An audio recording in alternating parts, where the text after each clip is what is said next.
Push-ups are one of the most fundamental bodyweight exercises and are very popular. The movement is simple, can be done everywhere, and it's very effective because you are using a lot of muscles at the same time. Sounds good, right?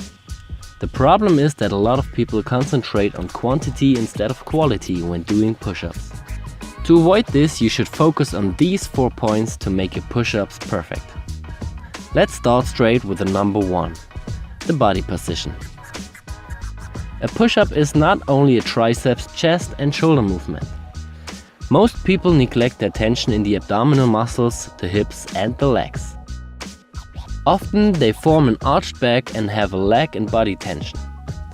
To avoid this, tilt your pelvis backward and keep your butt squeezed tight. The movement gets a lot harder with this, but it's also more effective.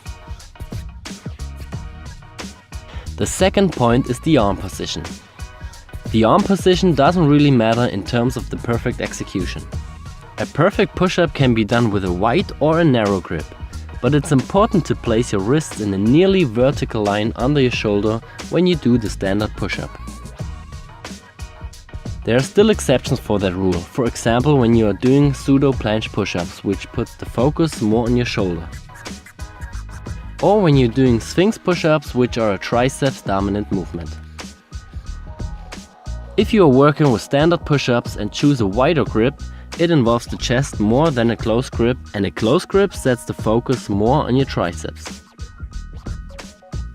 The only thing you should avoid completely are out-flared elbows, because this puts a lot of stress on your shoulder, which can lead to injuries.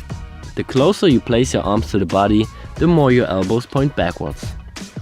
The wider you place your arms, the more your elbows going away from your body, but they still point more backwards than to the side. The third point is the range of motion. This is quite simple, just don't cheat. Go all the way up and all the way down and let your body straight. Don't decrease the range of motion by bringing your head forward or your hips down.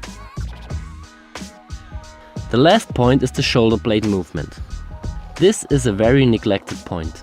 When you're going down, your shoulder blades come together, and when you're going up, they go apart. You should also focus on pushing them downward instead of upward. But don't forget, there's still difference between a passive and an active way of this shoulder blade movement. If you are too weak in the shoulder girdle, your shoulder blades come together because you are not able to hold your body against the gravity. You can see this especially at the top of the movement. When you are going down, always focus on the tension and an active shoulder blade movement. Don't let yourself fall down into your structures. If you consider all those points and try it on your own, you will notice that it's much harder to do. Maybe your amount of maximum repetitions will drop, but that doesn't matter. Always focus on quality over quantity, and you will be rewarded with progress and a healthy body. If you have any questions to this topic, just leave a comment. Thank you, Alex.